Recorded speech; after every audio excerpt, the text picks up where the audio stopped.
Senate will please come to order. Call the Senate to order pursuant to Rule 8. For devotional exercises today, we have the Reverend Dan Ha of Stowe Community. Good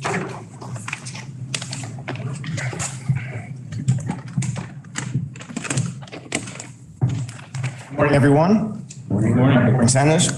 What an honor and a privilege it is for me to be here with you in person this morning. I'm grateful for this opportunity and really so appreciative of the work that you all do. My wife, Loretta, our twin boys, Jack and Blake, and our dog, Billy, are new residents here in Vermont. Having moved in August from Connecticut to the Green Mountain State, we're thrilled to be here. Despite the cold, we loved winter and are making it through our very first mud season. I never knew that there are 5 legitimate seasons here in Vermont, but we have endured so far. And of course, I've been told by locals, if you don't like the weather, just wait 10 minutes and it will change. Now, my family, like so many others, find ourselves in a new place in a new season of life. In fact, all of us are entering unfamiliar terrain coming through these past 2 years. In both the Jewish and Christian scriptures, there is a powerful story of a leader named Moses, who was speaking to the Israelites before crossing into the Promised Land, a land flowing with milk and honey and goodness and prosperity, but one of anxiety and uncertainty. Having endured a long and a strenuous time in the desert, in the wilderness, wandering, the people are about to step into the unknown. So Moses hears these words from God, shares them with his people, and then shares them with a younger leader named Joshua. Be strong and courageous. Do not be afraid or terrified because of them, for the Lord your God goes with you. He will never leave you nor forsake you. And the Christian tradition, which I'm a part of, Jesus followers were about to embark on a new journey, but without their leader, without their guide. Just before his death, during Holy Week, which Christians will celebrate next week, Jesus offered similar words. He channeled and echoed Moses. Jesus said these words to his disciples: "Peace I leave with you. My peace I give to you. I do not give to you as the world gives. Do not let your hearts be troubled, and do not let them be afraid." So as I look at these 2 stories from these respective faith traditions, the promise for us today is that we are not alone in the tasks before us, in our vocation, in this time, in our lives. God goes with us and will never leave us or forsake us. This can and should bring comfort to all of us during these unprecedented and uncertain times, and can bring us peace. You have all been placed in positions of leadership, responsibility, and influence to bring health and wholeness, shalom and peace to all who reside and call Vermont their home. So please know that our support and prayers are with you in this new season, and that we are grateful for your work, that all that you are doing to help Vermonters enter into this new season, enter into this promised land for us all. So I offer you a benediction that we use at church on Sundays at Stowe Community Church that comes from the tradition of Moses and his brother Aaron. May the Lord bless you and keep you. The Lord make his face shine upon you and be gracious to you. The Lord turn his face toward you and give you peace, now and always. Amen. Amen.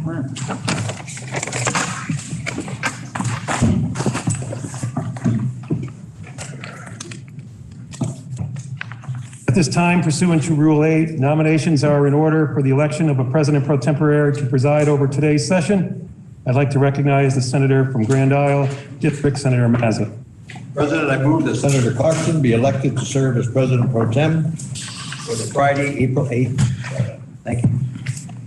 The Senator from Grand Isle has moved that the Senator from Windsor District, Senator Clarkson, be elected President Pro Tempore to preside over the Friday, April 8, 2022 session. Is there a second? I'd like to recognize the Senator from Rutland District, Senator Hooker.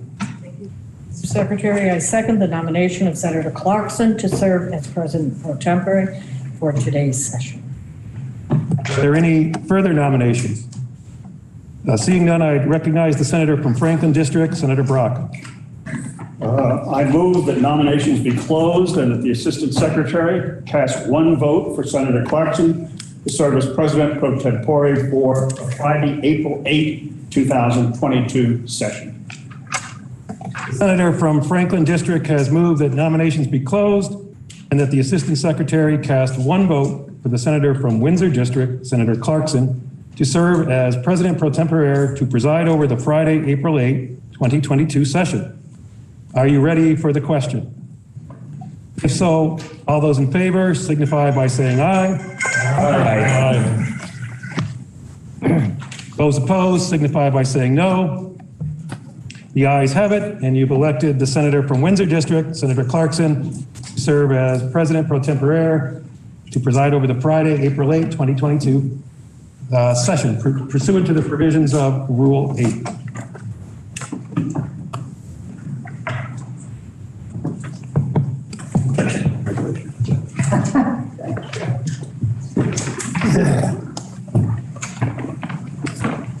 Good morning. Good morning.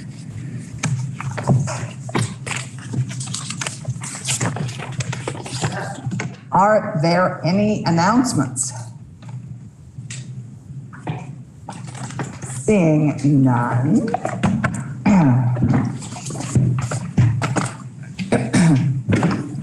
We have before us page 293, an act relating to creating the State Youth Council, appearing on the notice calendar, which affects the expenditures of the state. Under Rule 31, it is referred to the Committee on Appropriations.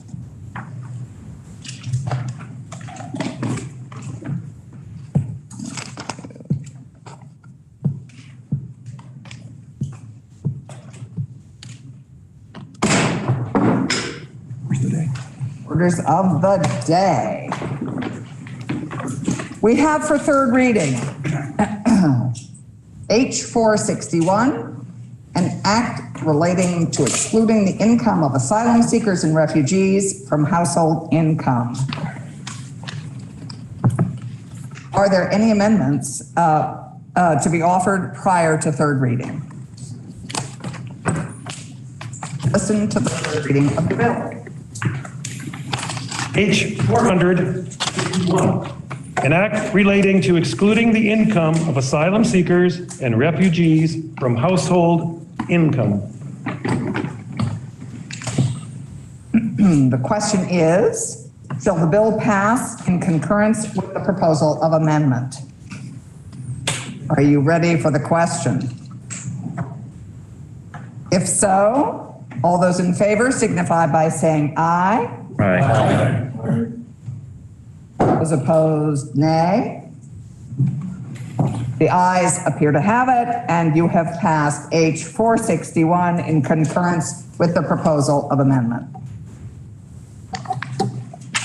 Thank you.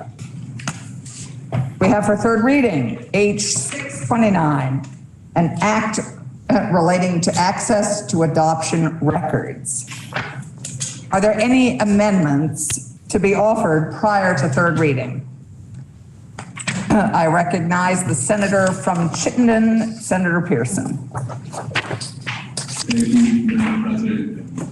Thank you for all the hard work of my staff to help me be present here virtually. I believe senators are seeing in front of them being passed out an amendment. A year ago, we moved a bill that was aimed at the statute of limitations and inspired by great voices coming forward through 8 years process of survivors of the St. Joseph's orphanage. And it's not, these issues are not unique to them, but that group has and will have a powerful impact on my life. And I think many of us were deeply moved by their stories. At an event where they were celebrating their good work, and the response from the legislature, one of the a new issue surfaced, and that was that they were having a lot of trouble accessing some of their records, health records, legal records related to being put up for adoption, et cetera. And it turns out there is a significant line in the way the state handles people that were put up for adoption and adopted, and people who were orphaned and not ever adopted. So as I saw H 629 come forward, I thought in my naivete that it would be quite easy to just include a term next to adoptee, something about, or somebody that was never adopted.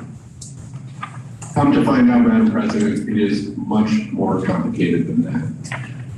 Part of the complication of accessing these records is where the records are housed. In some cases, they're in basements of orphanages, or perhaps they're in probate courts.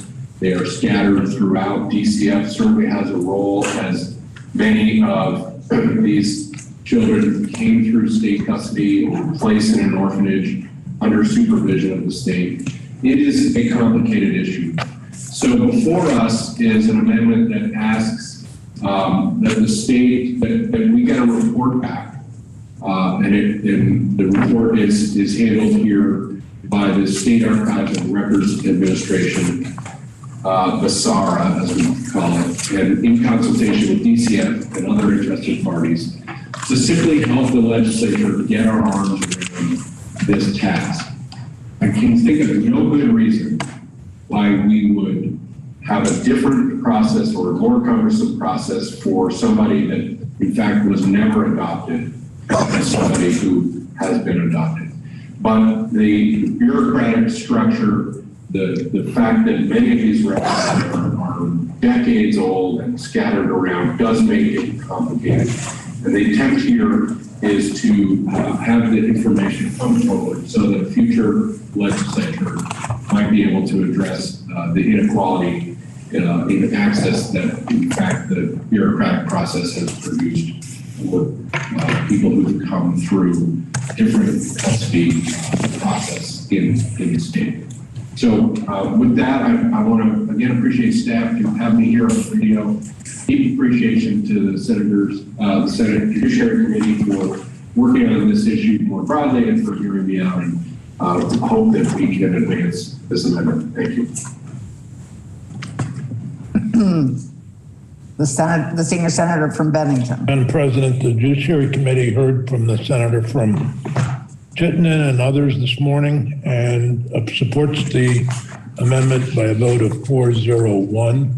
But I caution, as I did this morning, adoptees' birth records, those from other places, may not be what one expects. They're very scattered and difficult. And so I don't want to set any false expectations.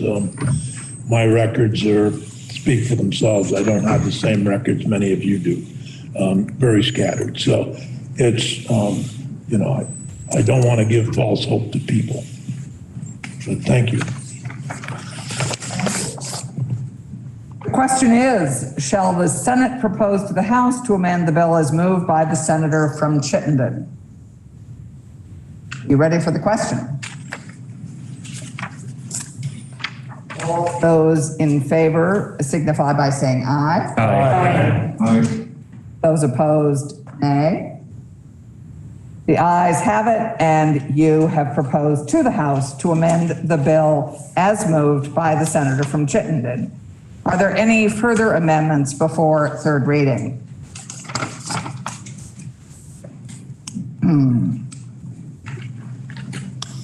Please listen to the third reading of the bill. H 629, an act relating to access to adoption records. The question is, shall the bill pass in concurrence with the proposal of amendment? Are you ready for the question? Roll call, please.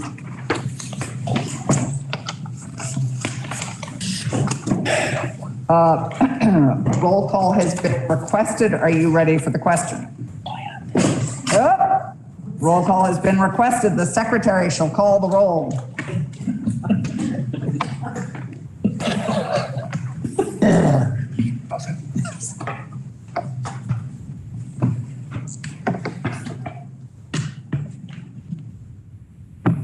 Senator Ballant. Senator Baruth. Yes. Senator Benning. Yes. Senator Bray. Yes. Senator Brock. Yes. Senator Campion. Yes. Senator Chittenden. Yes. Senator Collmore. Yes. Senator Cummings. Senator Hardy. Yes. Senator Hooker. Yes. Senator Ingalls. Yes. Senator Kitchell. Senator Lyons. Yes. Senator McDonald. Yes. Senator Mazza. Yes.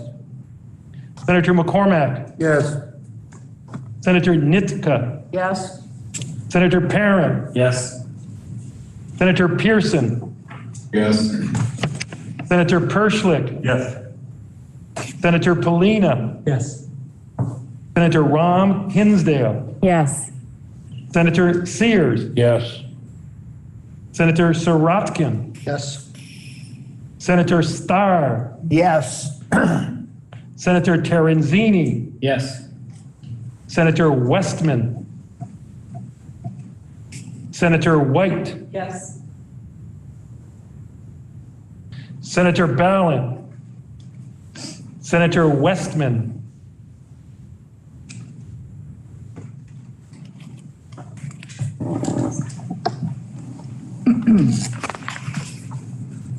Please listen to the results of your vote. The yeas are 27, the nays 0, and you have passed H for 629 in concurrence with the proposal of amendment. We have for third reading, H 708, an act relating to the approval of an amendment to the charter of the city of Burlington.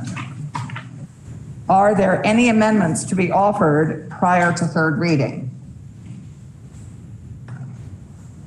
Listen to the third reading of the bill. H 708, an act relating to the approval of an amendment to the charter of the city of Burlington. The question is, shall the bill pass in concurrence with the proposal of amendment? Are you ready for the question? If so, those in favor, please signify by saying aye. Aye. Those opposed, nay. No. Ayes appear to have it. The ayes do have it, and you have passed H 708 in concurrence with the proposal of amendment. I would like to, at this moment, this completes the orders of the day, and I would like to recognize the senator from Grand Isle for a motion.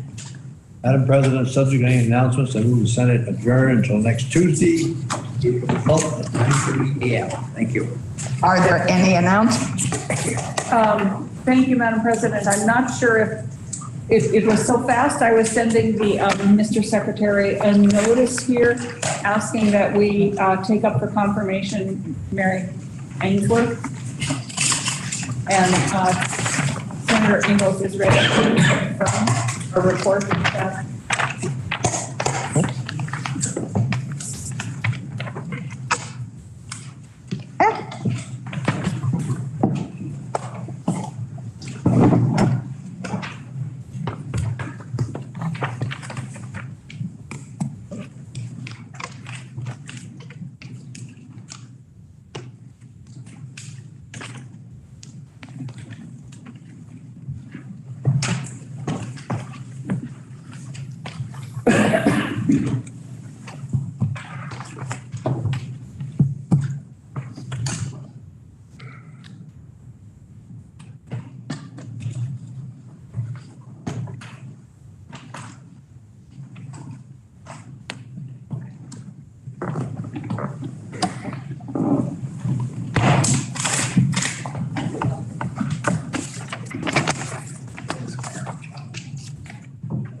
Thank you for your patience. We have an appointment reported out of the committee to take up for confirmation today. This is the appointment of Mary Jane Ainsworth to be the director of the Parole Board for a term from and including February 24th, 2021 to February 29th, 2024.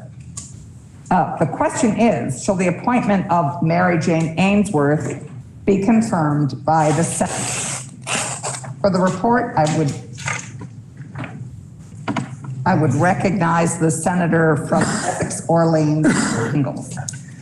Thank you, Madam President. Today, I'm here to respectfully ask that you consider appointing Mary Jane Ainsworth to her second term as a director of the Vermont Parole Board.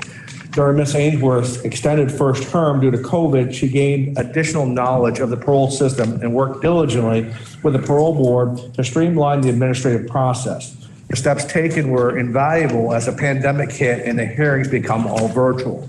Also, during her first term, she took an integral role in help drafting and implementing the justice reinvestment legislation. Ms. Ainsworth worked closely with our legal counsel, the legislature, the Council of State Governments, and the Department of Corrections. If appointed, Ms. Ainsworth is committed to find seamless ways to help the parole board process their caseload efficiently with the goal of getting more offenders into the parole system versus furlough. Ms. Ainsworth received her BA in criminal justice, graduating from Norwich in May of 2002. She then received her master's degree from Norwich in July of 2005.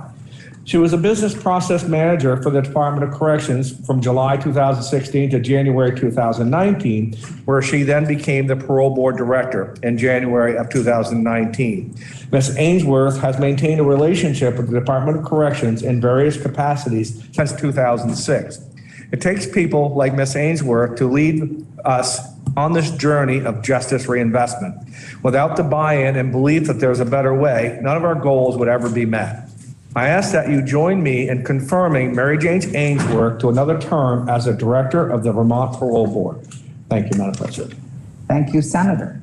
The question is, shall the appointment of Mary Jane Ainsworth as the director of Vermont's Parole Board be confirmed by the Senate? All those in favor, please signify by saying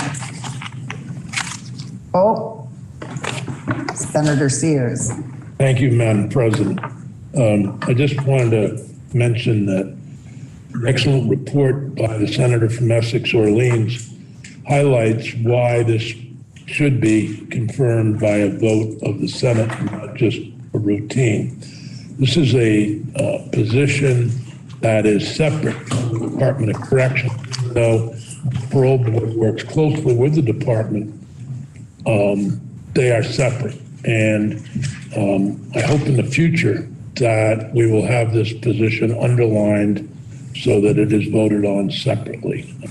I can't say enough good about Ms. Ainsworth, and that was an excellent report on all that she has done as the director of the parole board. Thank you. Thank you. So the question is, shall the appointment of Mary Jane Ainsworth as director of the parole board be confirmed by the Senate? All those in favor, please signify by saying aye. Aye. Aye. All those opposed, nay. The ayes have it, and you have confirmed the appointment of Mary Jane Ainsworth as director of our parole board. We'll go back to the motion quick. Yes, other motion. Right. Are there any announcements? Senator from Washington.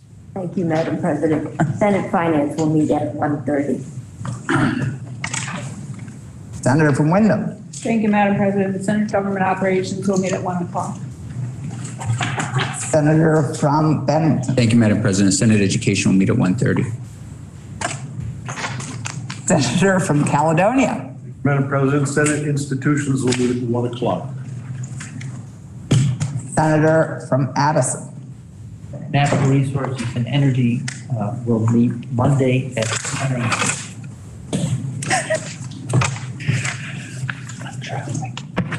See no further announcements. The senator from Grand Isle has moved that we until 9:30 on Tuesday, April 12th.